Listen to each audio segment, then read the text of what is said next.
وبركاته.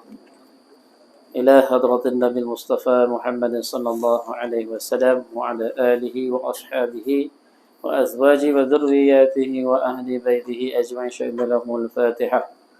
أعوذ بالله من الشيطان الرجيم. بسم الله الرحمن الرحيم. الحمد لله رب العالمين الرحمن الرحيم مالك يوم الدين إياك نعبد وإياك نستعين اهدنا الصراط المستقيم صراط الذين أنعمت عليهم غير المغضوب عليهم ولا الضالين آمين. ثم إلى جميع الأرواح المسلمين والمسلمات والمؤمنين والمؤمنات خصوصا آبائنا وأمهاتنا وأجدادنا وجداتنا ولمشايخنا ولمعلمنا ولذوي حقوق علينا شهد لهم الفاتحة. أعوذ بالله من الشيطان الرجيم. بسم الله الرحمن الرحيم.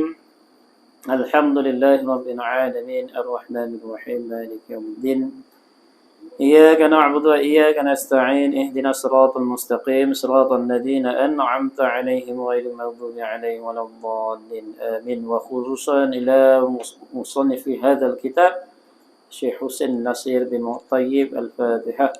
أعوذ بالله من الشيطان الرجيم. بسم الله الرحمن الرحيم.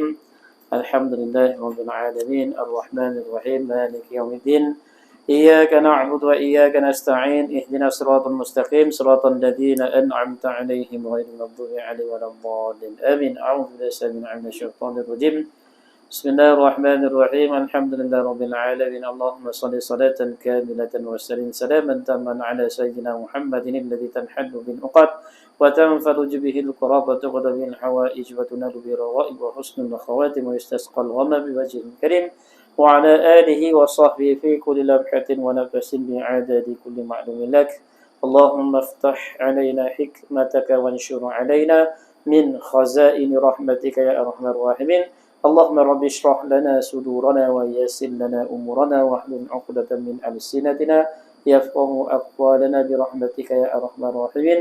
صلى الله على سيدنا محمد وعلى آله وسلم والحمد لله رب العالمين. ثم الحمد لله الحمد لله رب العالمين وبه نستعين على أمور الدنيا والدين والصلاة والسلام على سيدنا وحبيبنا وشفيعنا ومولانا محمد وعلى آله وأصحابه ومن تبعهم بإحسان إلى يوم الدين. أما بعد. قال الله سبحانه وتعالى في القرآن العظيم. أعوذ بالله من الشيطان الرجيم. بسم الله الرحمن الرحيم. يا أيها الذين آمنوا اتقوا الله ولتنظر نفس ما قدمت لغد واتقوا الله إن الله خبير بما تعملون. صدق الله العظيم. قال النبي صلى الله عليه وسلم الكيس من دان نفسه وعمل لما بعد موته أو كما قال النبي صلى الله عليه وسلم. Alhamdulillah, tuan-tuan, puan-puan, muslimin, muslimat yang dirahmati Allah Subhanahu wa taala insyaallah sekalian. Pertama kita syukur pada Allah. Pada malam ni Allah Subhanahu wa taala masih bagi peluang kepada saya, kepada kita semua. Pertamanya kita dapat hidup di muka bumi Allah Subhanahu wa taala dengan harapan Allah Subhanahu wa taala bagi peluang pada kita untuk baiki amal kita. Kemudian syukur juga kepada Allah Subhanahu wa taala masih kekalkan lagi nikmat yang besar pada kita, iaitu nikmat iman dan Islam. Sebentar tadi dapat kita tunaikan satu perintah yang sangat besar, perintah yang sangat agung, yang Nabi SAW bersusah payah ke atasnya, sehingga dikurniakan oleh Allah Subhanahu wa taala di Sidratul Muntaha. Dapat perintah semayang ni bukannya senang. Ini satu kemuliaan, bukanlah satu bebanan sebenarnya. Sembahyang adalah satu anugerah daripada Allah Subhanahu wa taala khusus untuk umat Muhammad sallallahu alaihi wasallam, dan patutlah bagi diri kita bersyukur dengan perantaraannya dapat kita bertemu dengan Allah Subhanahu wa taala secara langsung. Sebab apa dalam hadis Nabi sallallahu alaihi wasallam menyatakan as-salatu mi'rajul mu'minin. Solat itu mi'raj bagi orang-orang yang beriman. Jadi kita diberi satu alat, iaitu sembahyang ini, iaitu kita boleh buat hubungan secara langsung tanpa ada halangan-halangan. Terus bertemu dengan Allah Subhanahu wa taala. Tapi itu mengikutlah kepada iman yang sempurna. Mengikut keadaan keimanan seseorang. Apabila iman dia tulus pada Allah, iman dia betul pada Allah SWT, maka solat dia tadi, maka solat yang dia solat tadi tu menjadi satu perhubungan yang kuat dia dengan Allah Subhanahu Wa Taala. Sehingga dia merasakan bahawa Allah Subhanahu Wa Taala berada di hadapan dia. Tapi dengan kelemahan iman yang ada, kelemahan demi kelemahan yang ada, maka perasaan-perasaan tu tidak dapat datang ke dalam diri kita. Sebab kenapa? Kerana adanya hijab-hijab yang tertentu yang telah kita dihijabkan, sehingga kita tak nampak Allah Subhanahu Wa Taala. Sebab itulah pada malam ni insya-Allah kita nak sambung pengajian kita. Mudah-mudahan dengan perantaraan pengajian kita, Allah SWT beri kepahaman pada kita. Allah Ta'ala buka hijab, nur Allah SWT, supaya mata hati kita celik. Setiap masa keadaan kita merasakan, kita melihat Allah Subhanahu Wa Ta'ala dengan mata hati kita. Alhamdulillah, syukur pada Allah SWT. Minggu lepas pertama minta maaf atas kelemahan diri dan masalah kesihatan tak berapa sihat. Jadi saya boleh nak datang pada hari itu, tapi sihat dalam keadaan suasana sekarang ni, jadi kita lebih baik elakkanlah. Jadi saya tu yang ganti pada hari ni. Alhamdulillah, syukur pada Allah. Jadi terus kita pada sambung pengajian kita pada muka surat 22, 2 baris daripada bawah, buku Jawi, kat 79 buku Rumi. 79. Wah, jauh lagi dia angka dia. Mungkin sebab kitab tu kecil, yang ni lebar. Tu dia kurang sikit. Baik, bismillahirrahmanirrahim. Faqala musannif rahimahumullahu ta'ala wa nafa'ana bi'ulumihim fi daraini amin. Dan dengan sekira-kira ma'rifah, kita masih lagi dalam bab ma'rifah, bab mengenal Allah. Dan dengan sekira-kira ma'rifah engkau akan Tuhan engkau, dengan bahawasanya ialah yang menjadi akan dikau, dan yang menghidup akan dikau, dan yang mengurnia akan dikau dengan beberapa nikmat yang banyak. Sekiranya seorang tu dia ada makrifah, dia kenal dengan cara macam mana, dengan cara begini, iaitu dia, sekiranya dia, apabila dia datang perasaan dia, datang dia punya pengenalan dia, iaitu dia merasakan bahawa yang menjadikan dia adalah Allah Subhanahu Wa Ta'ala, yang menghidupkan dia adalah Allah Subhanahu Wa Ta'ala, dan mengurniakan dengan beberapa nikmat yang banyak adalah Allah Subhanahu Wa Ta'ala, dan berbuat baik ia akan dikau, dan Allah Ta'ala berbuat baik pula pada kita. Dengan kurnianya, dengan baik macam mana? Dengan kurnianya akan dikau dengan ma'rifah.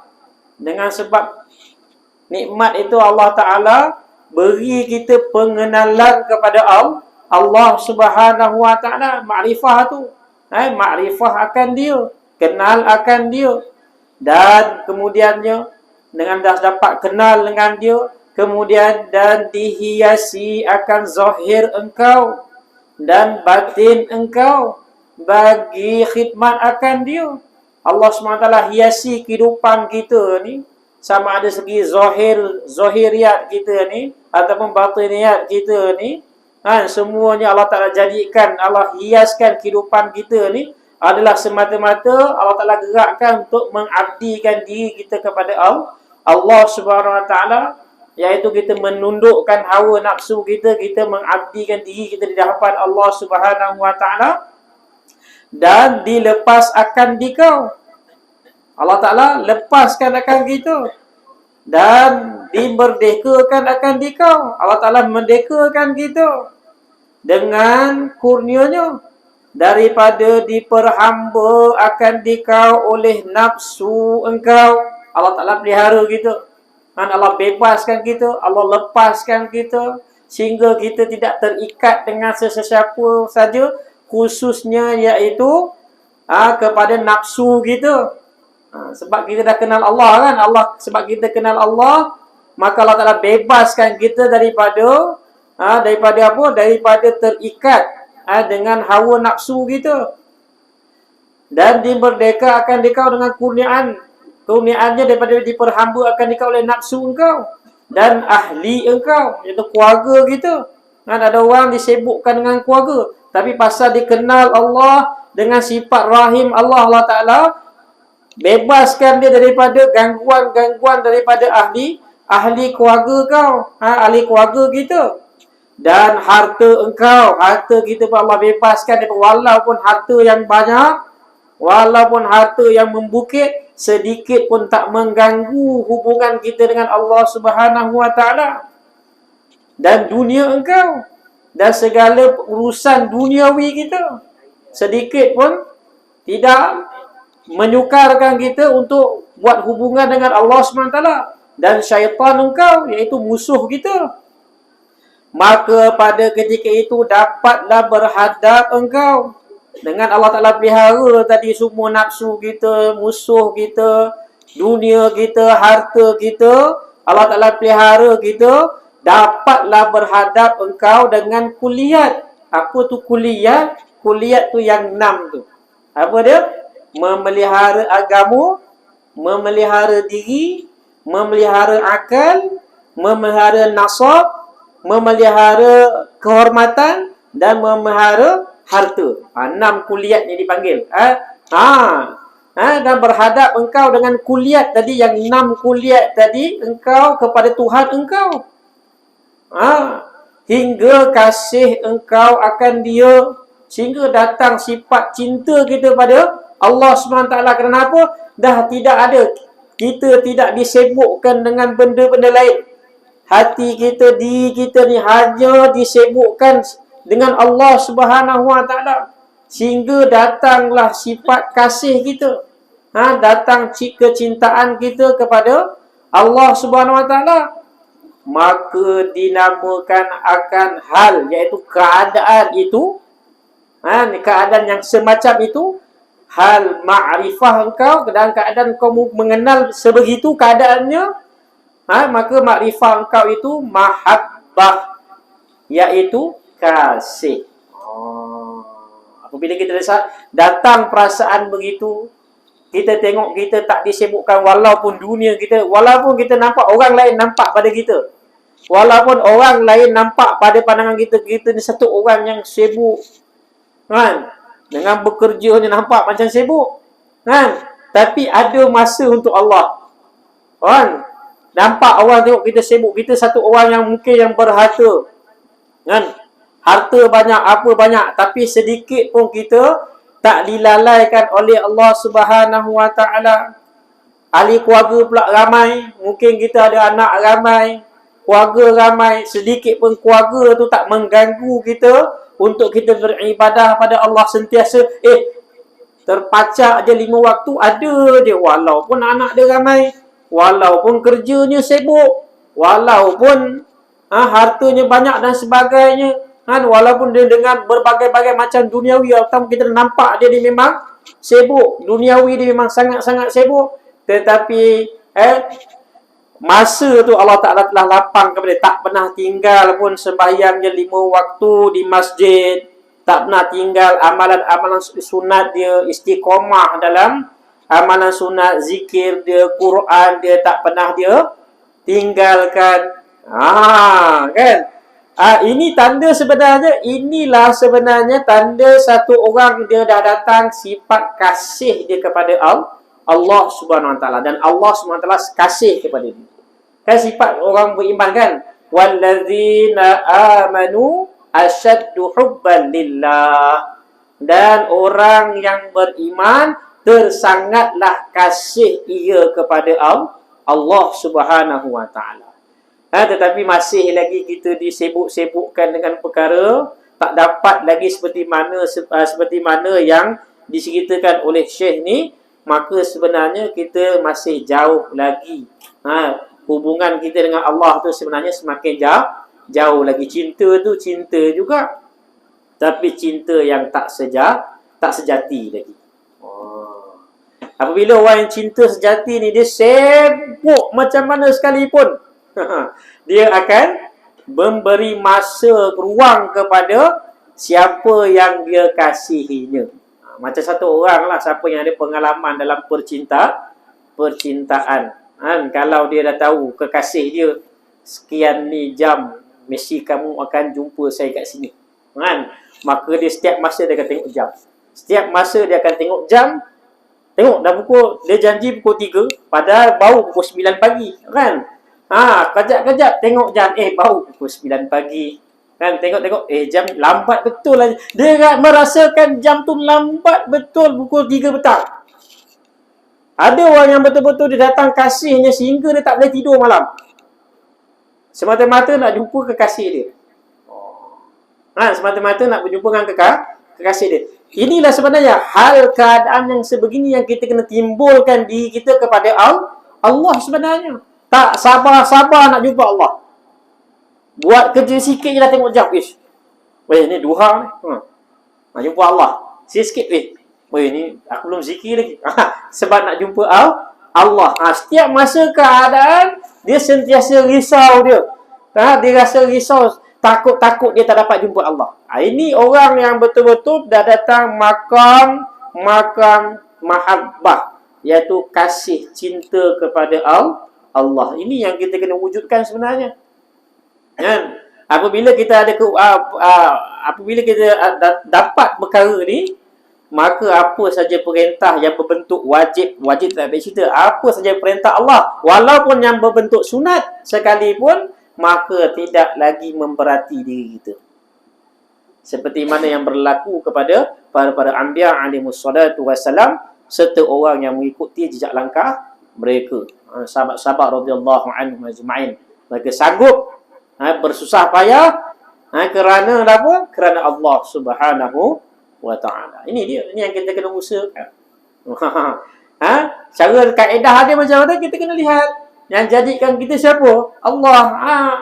Yang menghidupkan kita siapa? Allah. Kemudian siapa yang gunakan segala nikmat kita, kesenangan kita? Siapa yang jadikan Allah? Kita tengok siapa yang menjaga kita daripada kecil?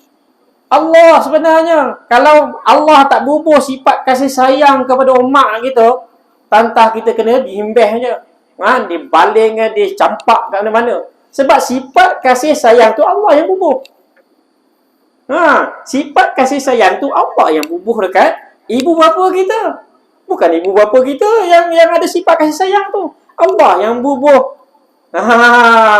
Allah yang bubuh sifat kasih sayang. Apabila kita dah faham perkara ni, Masya Allah, kita akan rasa sangat syukur pada Allah Subhanahu wa taala. Dan memang patutlah sesuatu yang paling kita kena kasihi adalah Allah Subhanahu wa taala. Bukannya selain daripadanya. Selain daripadanya sebagai wasilah saja. Tapi sebenar-benar yang kita perlu kasih adalah Allah Subhanahu wa taala. Sebab tu tuan-tuan, semua hadirin hadirat yang dimuliakan Allah Subhanahu wa taala, perkara ni perlu diusahakan. Sebab tu kena tahaddis bin ni'mah. Kita sentiasa kena menceritakan tentang nikmat-nikmat Allah. Supaya apa? Datang kasih kita pada Allah. Itu penting. Allah kata, wa amma bi ni'mati rabbika fahaddis. Dan segala nikmat yang aku kurniakan kepada engkau, hendaklah kamu ceritakan. Supaya apa? Datang syukur kita kepada Allah Subhanahu wa taala. Ini penting. Sebab apa dia ada kaitan dengan ibadat tu? Jadi apabila kita tak ada kasih pada Allah, macam mana nak buat ibadat? Itulah keadaan dia. Hari ni malas sebab apa? Sebab kasih itu belum benar-benar kasih dia. Tapi kalau kita buat kerana kekasih, kita tengok kesungguhan dia macam mana. Siapa pernah di alam mengalami asmara kasih ni, dia tahulah macam mana keadaan. Dia akan sedaya mungkin juga dia nak menunaikan hajat kekasih dia. Allahu Akbar. Kemudian, dan daripada sekira-kira makrifah engkau akan Tuhan engkau seperti yang tersebut itu. Seperti tersebut itu yang mana? Yang mahabbah tadi. Begitulah keadaannya. Dan daripada sekira-kira makrifah engkau akan Tuhan engkau seperti yang tersebut itu jua, iaitu seperti kasih tadi, hingga sehingga jadilah bersangatan kasih itu. Sehinggalah jadi dia terlampau kasih sebab dah kenal benar. Sehinggalah datang bersangatan kasih dia. Maka tak boleh mandi tak basah, tidur tak lena. Kan orang yang dah bersangatan kasih tu, mandi pun rasa tak basah, tidur pun tak lena. Ni mana dia dah datang bersangatan kasih itu. Jadilah bersangatan kasih engkau kepadanya, serta engkau rindu hendak berjumpa, dan hendak melihat akan dia. Tak sabar-sabar nak rindukan dia, tak sabar-sabar nak jumpa dengan dia. Tu dia. Kejap tengok jam, kejap tengok jam. Kenapa tengok-tengok jam ni? Nak jumpa dengan Allah Subhanahu Wa Taala. Begitu keadaan dia. Dan jadilah ia terintai-intai. Intai, tu terintai-intai. Dalam kitab tu dia yang Jawi tu nun tertinggal tu. Teritai-itai lah dia. Dia terintai-intai. Kejap-kejap tengok, kasih aku ke tu? Kan? Biasa dia dah datang, kasih dia.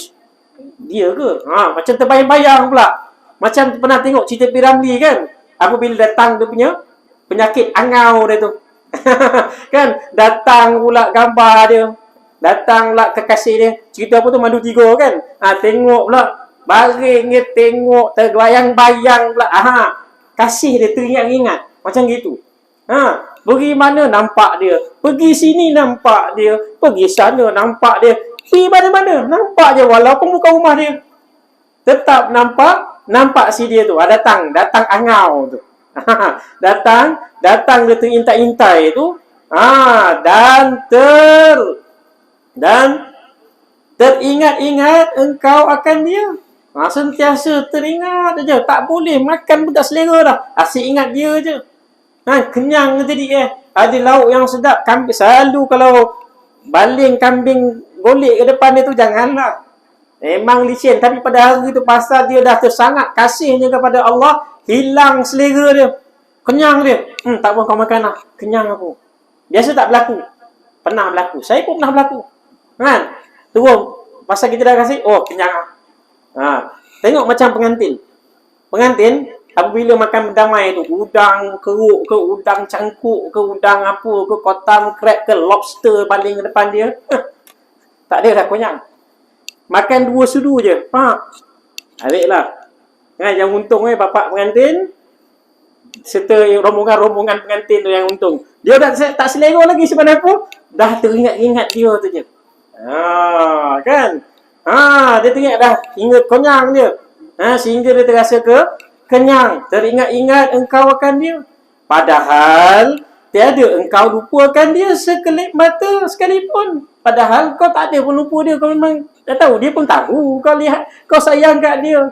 Kan? Memang sedikit pun kita memang tak satu saat pun tak pernah tak ingat kat dia lah. Mesti ingat dia lah setiap masa. Maka dinamakan akan hal. Kalau dapatlah keadaan, hal tu keadaan dia, keadaan makrifah dia macam gitu. Dinamakan hal makrifah kau seperti yang demikian itu. Syauq. Apa syauq? Artinya rindu. Sebab itulah kita kena datangkan syauq. Apabila ada kasih, baru datang syauq. Syauq ni apa? Kasih. Rindu. Asyik. Asyik tu rindu. Bahasa Arab dia panggil asyik tu. Bahasa Melayu ambil bahasa Arab. Asyik tu mana syauq? Rindu. Kerinduan. Dia kata asyiknya bercinta. Lagu siapa tak tahulah. Pernah dengar lagu tu kan? Dia punya rindu. Memang apabila datang cinta, satu orang dilamun cinta, maka secara automatisnya, secara mubasyarah, maka dia akan jadi apa? Dia datang sifat rindu. Apabila cinta datang rindu, tak kisah dia cinta pada siapa. Dia cinta pada bantal busuk dia. Ada orang cinta pada bantal busuk dia. Ada orang cinta pada kain busuk dia. Kan? Kadang-kadang pergi mana-mana tak bawa bantal busuk dia tak boleh tidur. Ada orang macam itu. Ada. Kan? Dah bagi bawa bantal busuk dia, wah, rindu dia. Tu dia. Dia lepaskan rindu dia baru dia boleh tidur. Ada orang macam itu. Tak kira lah siapa-siapa. Tak kira lah dia cinta kepada siapa, maka dia dapat siapa yang dia cinta itu, maka itu yang akan terjadi. Mengelamun. Dia akan mengelamun dalam kecintaan. Itu yang kita nak. Macam mana kita nak datangkan supaya kita ni rindu pada Allah. Tak sabar-sabar nak jumpa Allah. Baru buat kerja je tengok jam. Weh, bila aku nak jumpa Allah? Kejap lagi nak jumpa Allah. Siapa yang dah dapat sifat tu, Masya Allah. Kawanlah, sahabatlah dengan dia. Salamlah dengan dia. Orang yang macam itu tu salamlah dengan dia. Memang dah sampailah tu. Sampailah makam dia tu. Allahu Akbar. Allahumma ja'alna minhum. Semoga Allah Ta'ala kurniakan syauq ni kepada kita, iaitu syauq pada Allah Subhanahu Wa Ta'ala.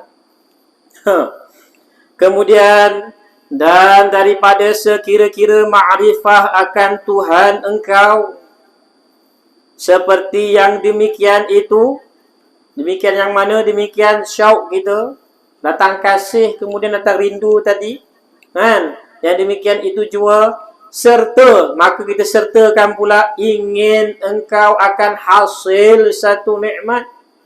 Dengan kita kekalkan keadaan kita tadi, cinta dan rindu kepada Allah SWT, kemudian kita timbulkan keinginan untuk apa? Untuk kita hasilkan satu nikmat daripada segala nikmatnya.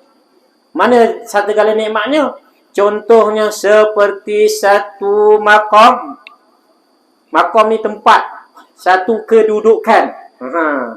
Satu tempat kedudukan daripada segala maqamat al-arifin, segala maqam orang-orang arif, segala orang yang kenal.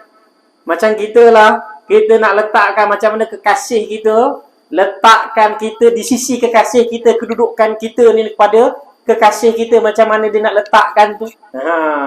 Macam satu orang, dia dah memang betul-betul dah ada ikatan kasih, dia cinta, dia dah terikat apa semua. Kemudian kekasih dia letakkan diri dia tu, di sisi dia tu, kedudukan. Sesuatu kedudukan. Kekasih dia tu, dia ada kekasih. Mak, ayah dia, adik dia, abang dia, apa dia. Kan? Kemudian diletakkan pula kita satu kekasih dia dulu. Satu kedudukan di antara yang dia telah kasih tadi. Satu kedudukan yang special. Itu nama satu tempat tu nama maqam. Maqam orang yang kenal. Itu dia panggil al-arifin. Orang arif billah. Orang yang mengenal Allah Subhanahu Wa Ta'ala. Kenal dan tahu. Orang arif ni bukannya sekadar kenal gitu je.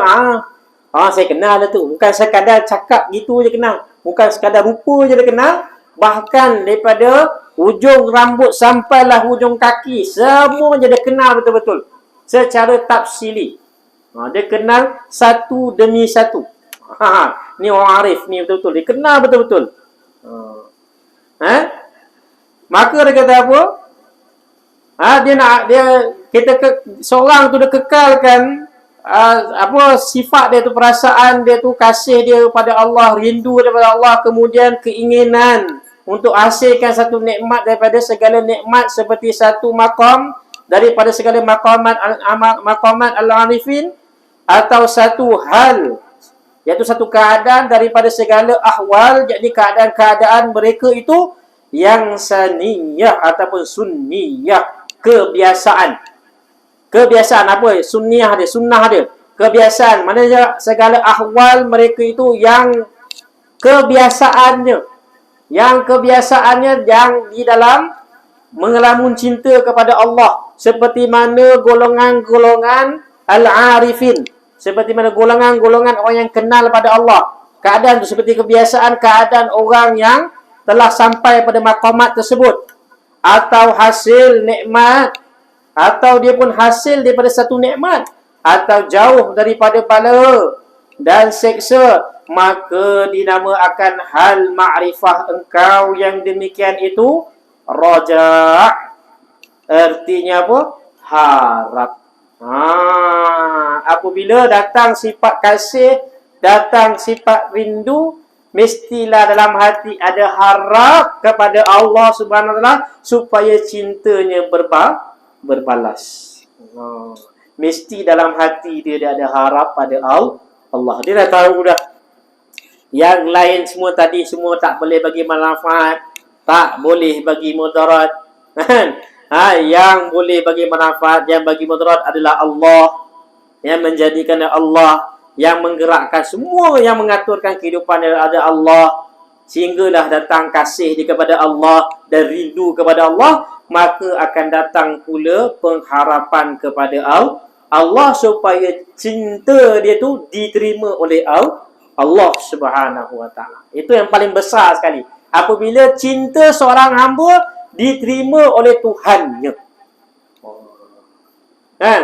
Satu orang yang dapat kekasih dia, kekasih yang mana yang patut semua makhluk dikasih, iaitu Allah Subhanahu Wa Taala, kan, maka apabila dia dapat kekasih dia tu, maka apa saja yang dia nak, pasti dan pasti Allah Subhanahu Wa Taala akan tunaikan dia. Segala permintaan dan kehendak dia semuanya disusun baik baik oleh Allah. Hatta kehendak dia tu pun Allah susun.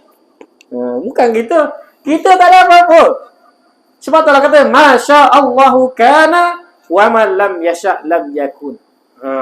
Apa saja Allah Ta'ala kehendak terjadi, pasti dan pasti terjadi. Sesuatu perkara yang Allah Ta'ala tidak nak berlaku satu perkara, pasti dan pasti takkan terjadi. Wa ma tasha'u illa ayyasha Allahu Rabbul Alamin.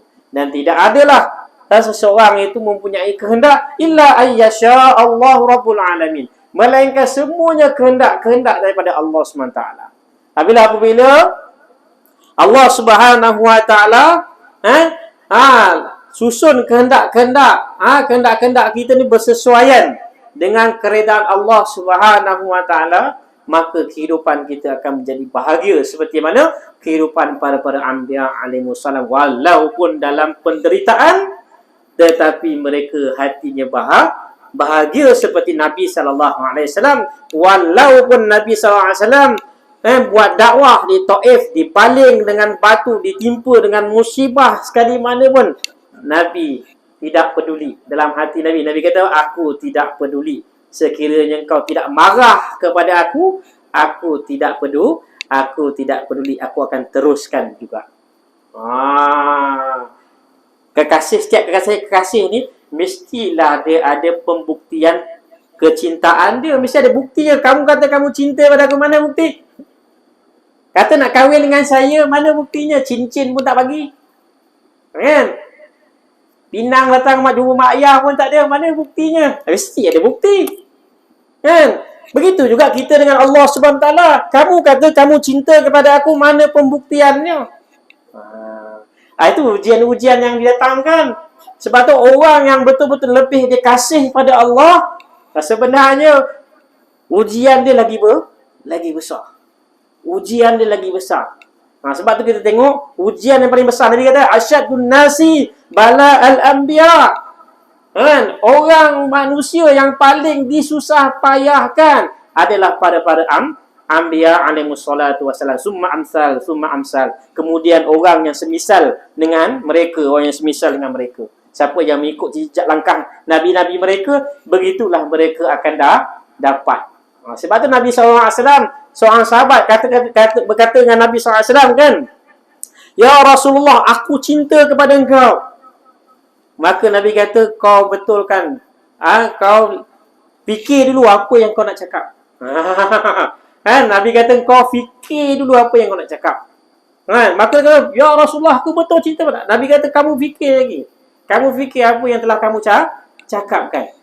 Maka dia cakap lagi, aku memang kasih pada engkau ya Rasulullah. Maka Nabi kata, ketahuilah, barang siapa yang kasih kepada aku, maka kemiskinan akan datang kepadanya seperti mana air yang turun daripada bukit. Tu dia. Nabi cakap kamu cinta, jangan main-main kamu cinta ni. Kan? Kamu jangan main-main. Ini kalau kamu cinta pada aku, pasti kamu akan diuji. Ada ujian dia. Begitulah kita, apabila satu orang yang betul-betul dicinta pada Allah, pasti ujian dia akan datang. Imtihan, periksa akan dibuat. Nak tengok, nak imbang dia punya hati tu betul ke cinta tak cinta. Sebab tu Allah, setiap amal kita ni, Allah belik hati kita. Setiap amal yang kita buat, Allah belik hati kita, Allah timbang. Berapa kali belik sehingga Allah pilih. Allahu Akbar. Kemudian, dan daripada sekira-kira makrifah engkau akan Tuhan engkau dengan bahawasanya ialah yang bersifat kudrah. Kan? Maknanya dia makrifah dengan Allah, sekira-kira kita makrifah dengan Allah Subhanahu wa taala, dan kita tahu bahawa dia lah yang bersifat kudrah. Yang lain semua tak ada apa-apa, semuanya lemah. Yang kudrah Allah Subhanahu wa taala. Dan kekerasan dan qahar, iaitu perkasa Allah SWT, dan jalal, iaitu yang luhur, yang maha luhur, yang maha santun Allah Subhanahu wa taala, dan izzah, iaitu yang maha mulia Allah SWT. Dan tiada seorang yang lain daripadanya yang bersifat dengan segala sifat ketuhanan, melainkan ia juga dengan sekira-kira jikalau ia hendak menyeksa akan dikau, nescaya tiada dapat engkau hendak melepas akan diri engkau.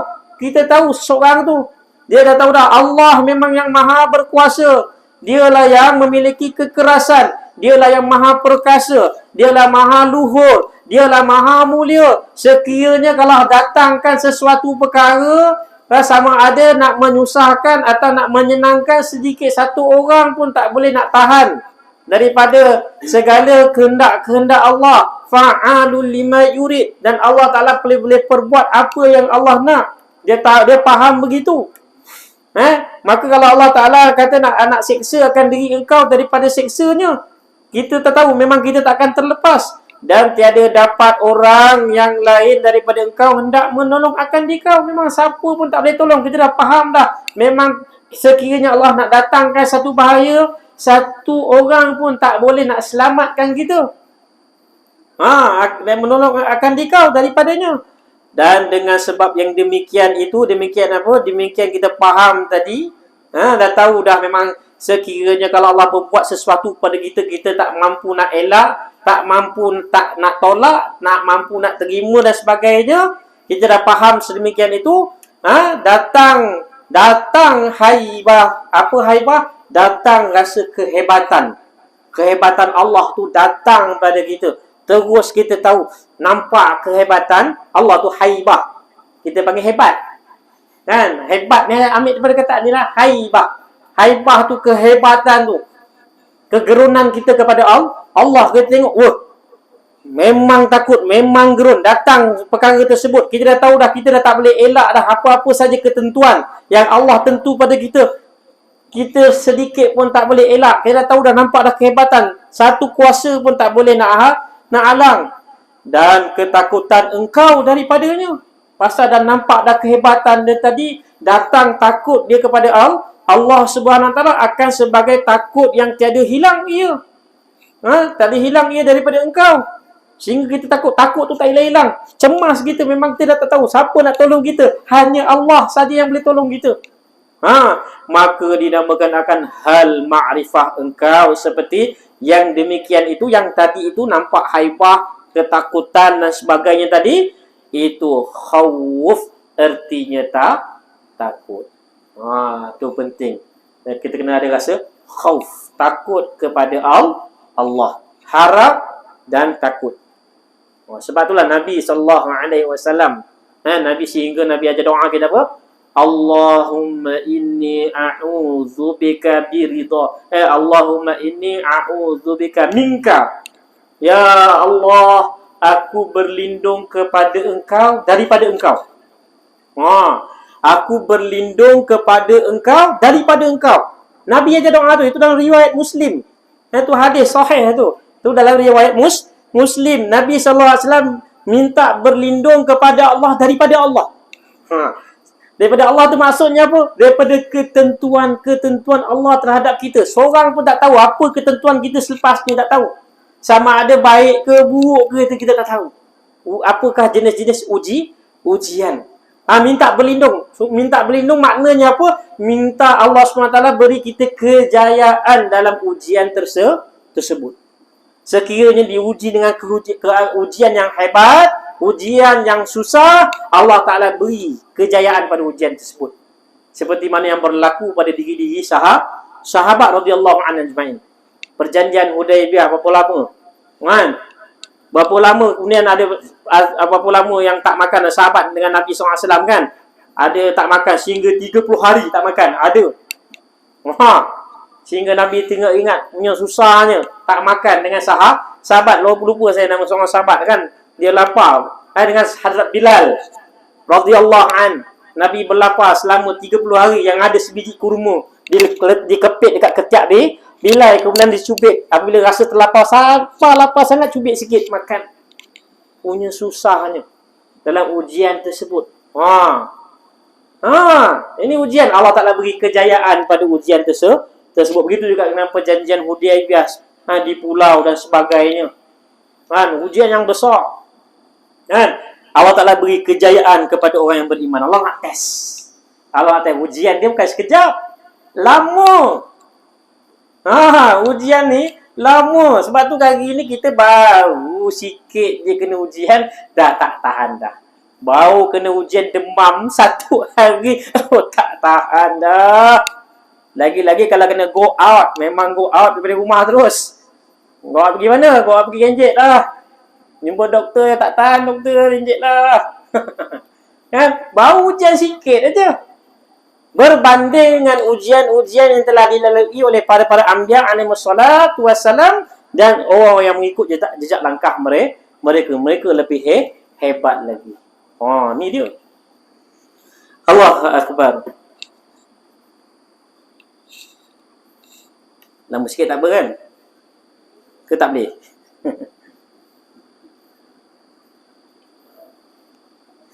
Allahu akbar.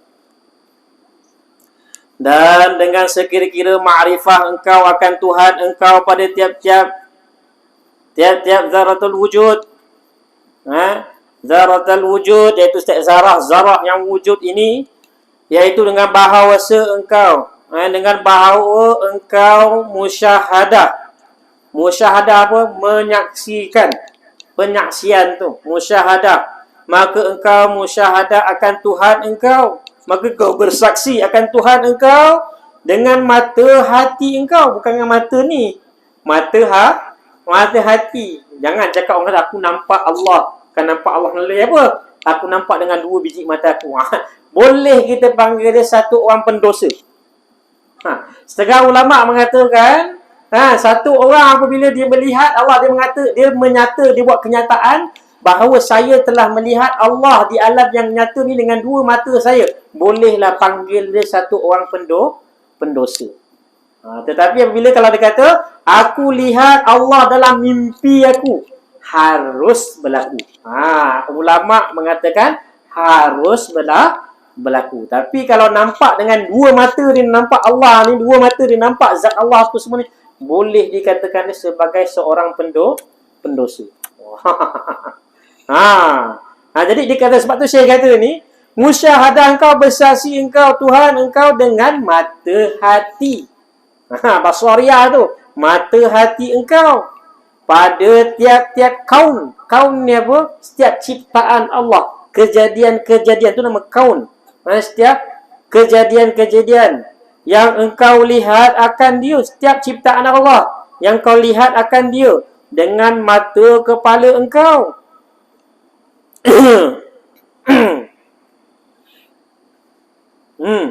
Kemudian dalil pada tiap-tiap kaum yang engkau dia apa ni? Dengar. Dia dah hilang lah.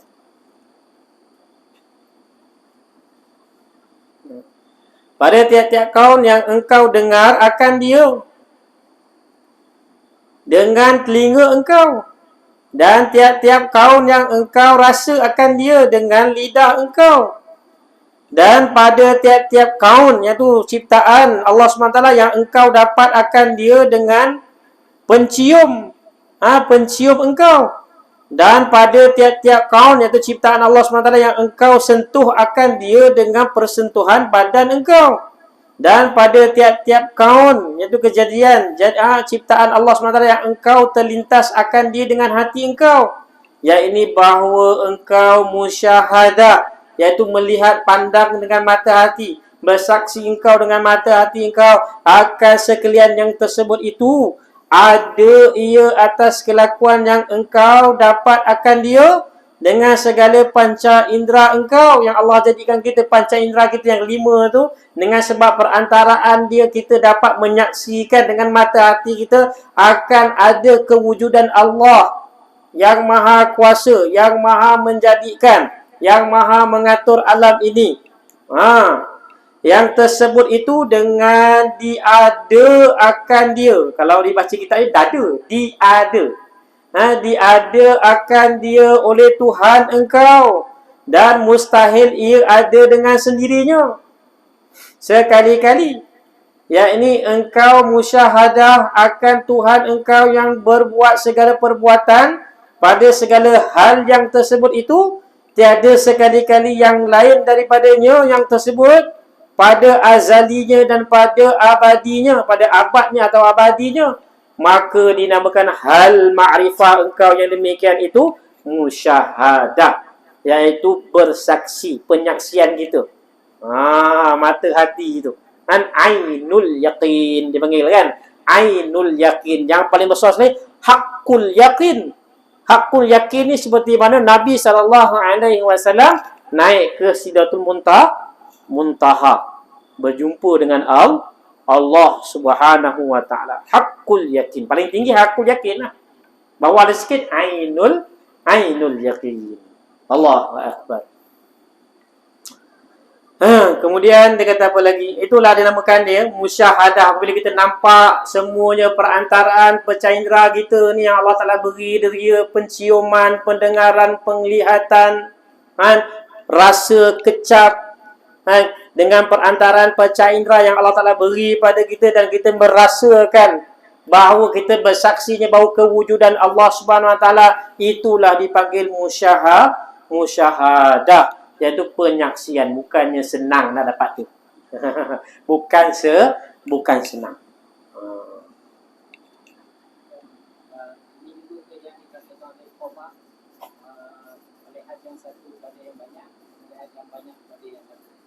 Ya.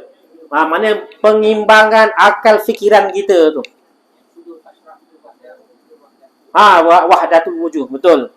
Maknanya dia akan nampak pada benda tu dia nampak dah Allah berlaku semua dah. Apa yang berlaku semua dia dah nampak dah. Dia semua apa berlaku dia dah tak rasa hairan lagi dah. Memang rasa tak pelik. Berlaku perkara tu tak pelik dah. Dia kata tahu ni Allah berlaku. Sebab di sisi Allah Subhanahu Wa Taala tidak ada satu benda pun yang mustahil. Pada manusia ia mustahil. Pada manusia iaitu pada adatnya mustahil. Tapi pada sisi Allah semuanya harus bagi Allah. Pada sisi Allah tidak ada satu benda pun yang wajib, semuanya harus, tidak ada tekanan. Mana Allah Ta'ala menciptakan kita ni pun tidak ada tekanan-tekanan. Bukan tekanan-tekanan. Bukan sebab Allah Ta'ala wajib untuk menjadikan manusia ni. Tak ada. Macam kita je. Wajib bagi orang yang beriman menyembah Allah. Itu kena kita. Itu hukum syarak. Itu sebab sebelum kita belajar tauhid tu, kita kena kenal tiga hukum ni. Hukum syarak, hukum adat dan hukum akal. Tiga hukum ni kita dah pandai, baru faham nak mengaji tauhid. Itu pun tak berapa faham lagi. Kalau kita tunggu saya bagi tahu, apabila seorang tu mengaji tauhid, apabila dia kata dia faham, sebenarnya dia tak faham lagi. Kalau kata tak faham, betul lah tu. Kalau saya tak faham. Tak faham tu lah betul. Mengaji tauhid begitu. Dia mengaji sampai tak faham. Mengaji sampai tak faham, itulah dia. Kalau mengaji mesti, saya faham. Faham tu maknanya tak faham lagi. Tu Allah azam. Susah nak dibahaskan lagi. Itulah dia. Bukan itulah saya kata, bukannya senang kita nak nampak. Ni kita nak belajar nampak. Jangan, maknanya tidak mustahil Allah Taala boleh bagi pada kita. Sebab tu kena usaha. Tak boleh cakap wah susah. Apabila kita dapat susah, terus tak boleh buat. Sebab memang setiap perkara mesti kena ada mujahadah. Apabila mujahadah barulah dapat. Kan Allah katakan wallazina jahadu fina lanahdiyannahum subulana. Barang siapa yang bermujahadah di jalan kami, pasti kami akan buka petunjuk kepada dia. Sebab tu kita kena banyak mujahadah, susah payah untuk kenal Allah Subhanahu Wa Taala. Bukan senang. Kena susah payah Allah, betul lah tu. Kan duduk bagi masa pada Allah, pelan-pelan. Latih istiqamah. Istiqamah insya-Allah. Jangan cakap bahawa tak dapat itu zaman sahabat belia. Itu kita dah memperkecil-kecilkan tentang nikmat Allah. Padahal Allah boleh buat tu. Padahal itu semua hak Allah. Kita cakap itu sahabat belia dapat aku ni. Kita dah macam mengecilkan kuasa Allah pula. Dah mengecilkan kehebatan Allah. Padahal Allah boleh buat. Boleh saja Allah Taala nak buat. Mudah saja. Idza arada syai'an ay yakula lahu kun fayakun.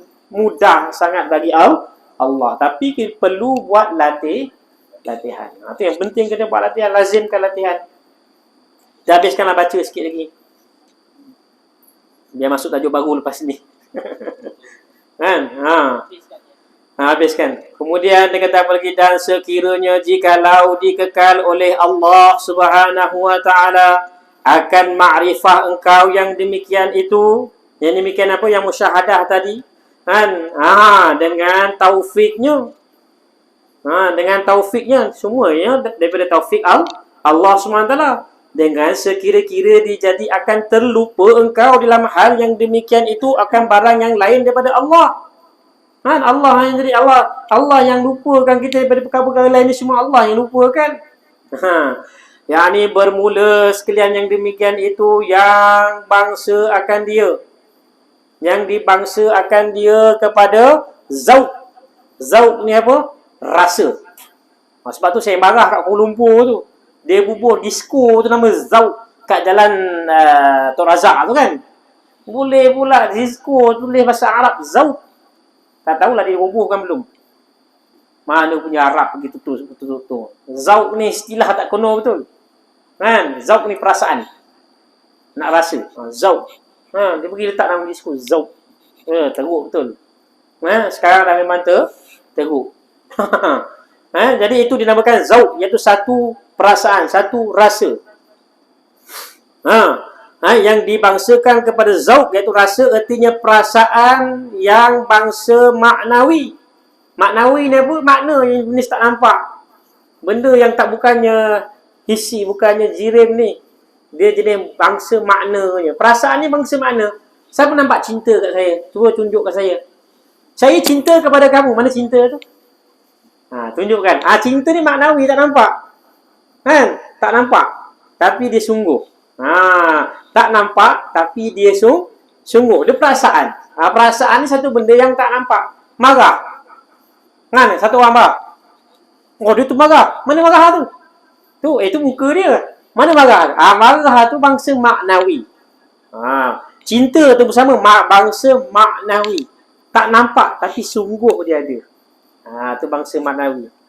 Sebab tu dia kata apa? Dia zauq itu, dia kata apa? Satu perasaan yang bangsa maknawi. Yang dijadikan dia oleh Allah Ta'ala di dalam mata hati engkau. Allah yang jadikan dalam mata hati kita sifat perasaan cinta tu. Dan macam-macam perasaan tu, Allah yang jadikan perasaan tu satu benda yang tak nampak, tapi sungguh dia ada. Pada mata hati engkau. Padahal mesra. Mesra yang demikian itu pada segala juzuk badan engkau. Mana perasaan tu dia mesra dengan seluruh anggota kita. Apabila dia perasaan cinta datang sampai ujung rambut, sampai ujung kaki, terasa cinta dia tu. Perasaan tu dia rasa. Maka dinamakan hal ma'rifah engkau seperti yang demikian itu fana. Maka dia binasalah diri dia, tak ada apa-apa. maka dia dah tak nampak dah diri dia. Itu nama fana. Fana maknanya lain semua dah binasa dah. Dia dah tenggelam. Dia dah tenggelam diri dia dah. Dia tak nampak. Dia hanya nampak Allah. Itu dia kata wahdatul wujud tu. Dah tenggelam dah. Dia tak nampak dan dia nampak hanya Allah Subhanahu Wa Taala yang sebenar-benar wujud. Dia ni semua diadakan. Hakikatnya tak ada, diadakan oleh Allah Subhanahu Wa Taala. Ni dia yang kita nak datangkan. Dan sekiranya jikalau dikekalkan oleh Allah Ta'ala dengan taufiknya, kekalkan apa? Kekalkan fana itu tadi, dan kurnianya bagi engkau akan hal yang demikian itu, hingga jadi terlupa dan hilang daripada engkau. Artinya, maka sehingga tenggelam, dah tak kenal diri dia dah. Apa semua dah tak kenal, dah tak perasan dah. Apa yang berlaku pada diri dia, dia pun dah tak perasan dah. Artinya hilang pengingatan pada mata hati engkau dan pada ihsas panca indera engkau, iaitu pengenalan dengan antaran panca indera yang 5 tu, yang engkau panca indera engkau yang zahir dan yang batin akan tiap-tiap suatu yang lain daripada Allah Ta'ala, hingga diri engkau tiada engkau ingat. Sampai lupa diri dah. Dia ingat punya rindu sampai binasa diri dia, sampai dia lupakan diri dia tu. Melainkan Allah juga, hanya Allah dia juga yang engkau ingat, maka dinamakan hal ma'rifah engkau akan Allah Ta'ala seperti yang demikian itu baqa, iaitu kekal Allah Subhanahu Wa Ta'ala tu dalam diri kita. Artinya kekal pengingatan itu. Dan jika berkekalan hal demikian itu, dinamakan akan dia sakrun. Dinamakan akan dia sakrun, artinya mabuk cinta. Dia sedang mabuk dengan Allah. Sebab itulah Nabi SAW beritahu kan, zikirlah kamu sehingga orang panggil kamu gila. Kan? Zikir sehingga orang panggil kamu majnun, sehingga kamu gila. Yalah, sampai dah tak perasan lagi dah. Asyik dia dengan Allah, dia dah tak perasan diri dia lagi dah. Itu nama sakut. Mabuk dengan Allah tak apa, jangan mabuk dengan khamar. Jangan mabuk dengan lain. Mabuk dengan Allah tak apa, jangan minum jadi mabuk. Yang tak boleh minum khamar jadi mabuk. Tu yang tak boleh. Mabuk cinta kepada Allah tak apa, memang disuruh. Supaya kita ni mabuk cinta kepada Allah. Dah tak rasa apa dah. Dan jika hilang daripada engkau pada setengah ketika, hilang tiba-tiba sikit, maka dinamakan dia sahwun. Berjaga pula dia, teringat balik. Sahwun. Dan bagi makrifat itu beberapa nama dengan nisbah daripada maqamat dan ahwal, iaitu keadaan-keadaan orang yang arif. Dan bagi yang demikian itu beberapa dalil yang ada tersebut dalam Quran dan hadis Nabi sallallahu alaihi wasallam, dan athar sahabat, iaitu kesan-kesan sejarah dalam sirah sahabat. Dan lihat olehmu di dalam sekaliannya jika engkau kehendak. Sebab tu kita kena lihat kisah para nabi. Kita kena baca Hayatus Sahabah. Kisah Nabi Hayatus Sahabah kita kena baca. Sebab apa? Nak belajar daripada pengalaman-pengalaman beliau. Bukannya kita baca saja nak tahu cerita. Nak belajar daripada beliau. Bagaimana mereka sampai dekat, bagaimana yang Allah Ta'ala boleh sehingga Allah Ta'ala radhiyallahu anhum wa radu'an. Sehingga Allah Ta'ala bagi ya ayyatuhan nafsul mutma'innah. Sampai begitu sekali. Mereka dah tak rasa apa-apa. Macam mana mereka boleh dapat perkara tu. Tu yang nak kena bahasa kisah Nabi. Tu yang nak kena bahasa kisah sahabat. Supaya kita tahu bagaimana keadaan kehidupan mereka. Berbeza sangat dengan kehidupan kita sekarang ni. Sangat-sangat berbeza. Kalau kita nak bandingkan kehidupan kita dengan kehidupan sahabat, memang sangat-sangat berbeza. Lagi kan kehidupan Nabi. Kehidupan sahabat pun kita dah jauh. Lagilah dengan kehidupan Nabi, lagilah jauh. Sebab tu, nak tak nak kita kena usahakan. Tengok, sebab sahabat-sahabat ni dia macam-macam orang dia. Ada yang pemarah, ada yang penyayang, ada yang garang, ada yang lembut. Tengok pada mereka. Macam mana mereka boleh dapat? Ada pengalaman tengok sahabat, ada yang berjalan di atas air. Adakah tiba-tiba je boleh jalan di atas air? Tengok dia punya tu. Setelah macam mana mujahadah dia. Ada yang Hazrat macam mana satu orang dengar cakap Nabi masa ketika meletus gunung berapi. Kan Nabi sallallahu alaihi wasallam perintah Hazrat Tamim-Dari untuk apa? Halau lava gunung berapi tu, gunung berapi. Nabi kata apa? Kau pergi halau tu. Sahabat dia pun pelik. Apa kalau? Tapi pasal dia taat kepada Nabi tadi, pasal sifat taat, yakin akan percakapan Nabi tadi, dia pakai ridak dia halau. Ni adalah kisah sahabat. Dihalau sehingga lava masuk ke dalam gunung berapi. Ini kehidupan sahabat. Yang yakin pada perkataan Nabi. Hari ini kita dah datang, ada tak keyakinan sebegitu? Sebab tu kita kena rujuk balik atas kehidupan para anbiya alaihi wassalatu wassalam dan juga kehidupan para sahabat radhiyallahu an. Mereka yang paling dekat dengan Allah dan Rasul. Kita ni masih jauh lagi. Sebab itulah kita sentiasa untuk perbaiki diri kita. Wallahu a'lam. Cukuplah rasa setakat tu. Kan? Fasafil iman akan datang insya-Allah. Wallahu a'lam.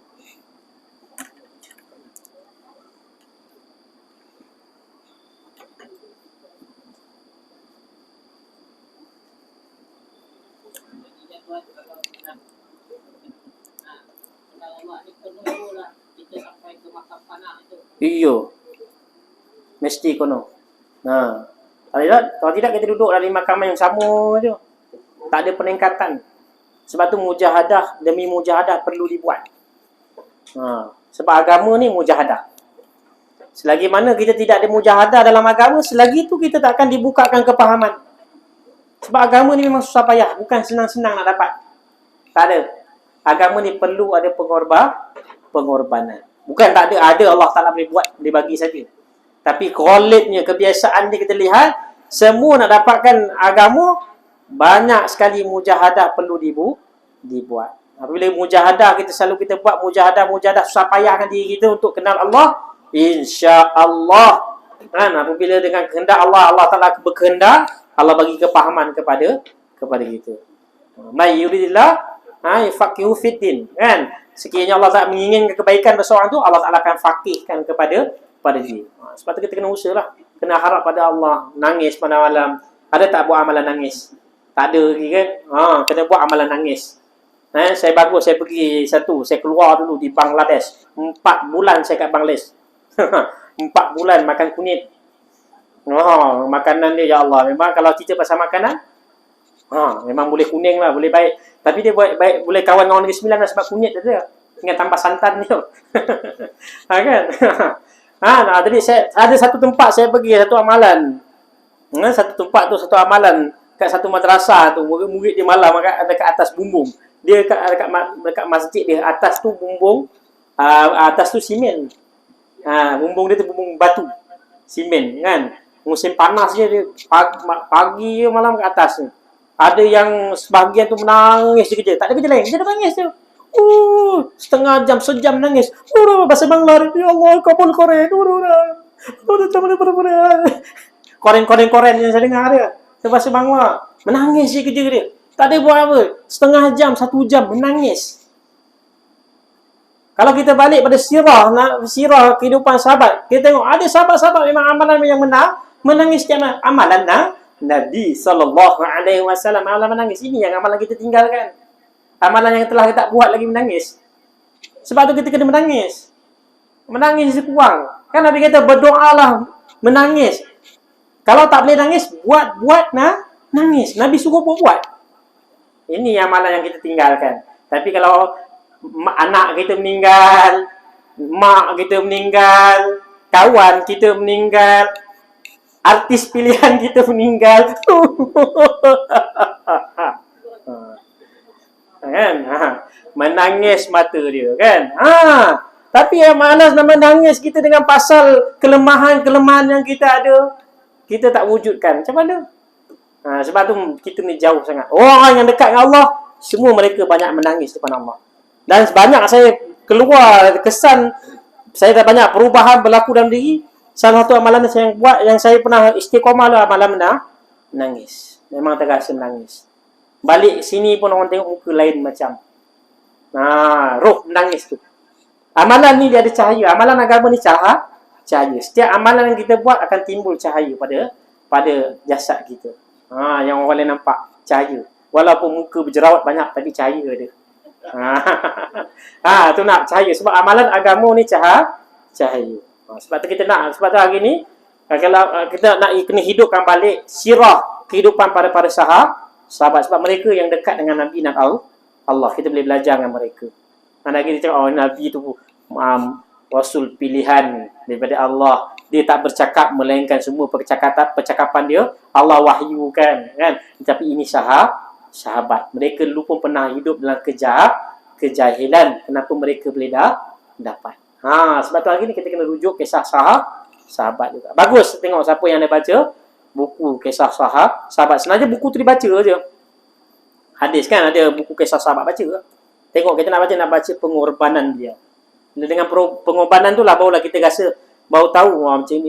Kenapa dia dapat bantuan ni? Setelah dia mujahadah ni. Baru dapat bantuan. Maknanya nak datang bantuan dengan Allah ni bukan senang-senang. Nabi nak keluarkan mukjizat. Kalau kita baca tengok Nabi datangkan mukjizat tu, bukannya Nabi kat air tak ada. Air keluar tangan je. Bukan gitu. Setelah dah mujahadah demi mujahadah, baru Nabi gunakan mukjizat. Bukan syukur-syukur. Padahal Nabi boleh je. Nabi nak buat apa mukjizat boleh saja bagi Nabi, mudah saja. Tapi Nabi bukan sewenang-wenang, bukan suka-suka nak pakai mukjizat. Kalau kita ni habis lah. Kalau Allah Ta'ala beri kita kelebihan macam tu, habis sengit kepala orang. Orang baru buat hal kita kat sikit je, kita sakit hati. Sengit kepala kau. Sengit kepala. Dah ramai sengit di jalan kepala. Sebab tu kita ni alhamdulillah tak dibagi perkara tersebut. Supaya apa? Hati kita dapat jaga dengan Allah Subhanahu Wa Ta'ala. Wallahu a'lam.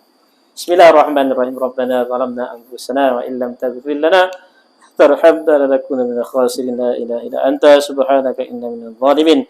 Allahumma hdina wahdina wahdina jami'a waj'alna sababan liman ihtada. Allahumma hdina siratal mustaqim siratal ladzina an'amta 'alaihim minan nabiyyin was-siddiqin wasyuhada'i was-salihin wa hasuna ulaika rafiqa ya arhamar rahimin. Allahumma barik lana fi Rajab wa Sya'ban wa ballighna Ramadan.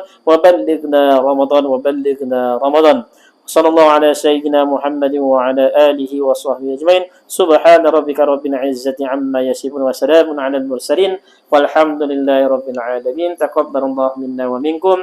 Inna wa minkum taqabbal ya karim. Subhanallah wa bihamdi. Subhanakallahumma wa bihamdika. Ashhadu an la ilaha illa anta astaghfiruka wa atubu ilaik. Wassalamu alaikum warahmatullahi wabarakatuh.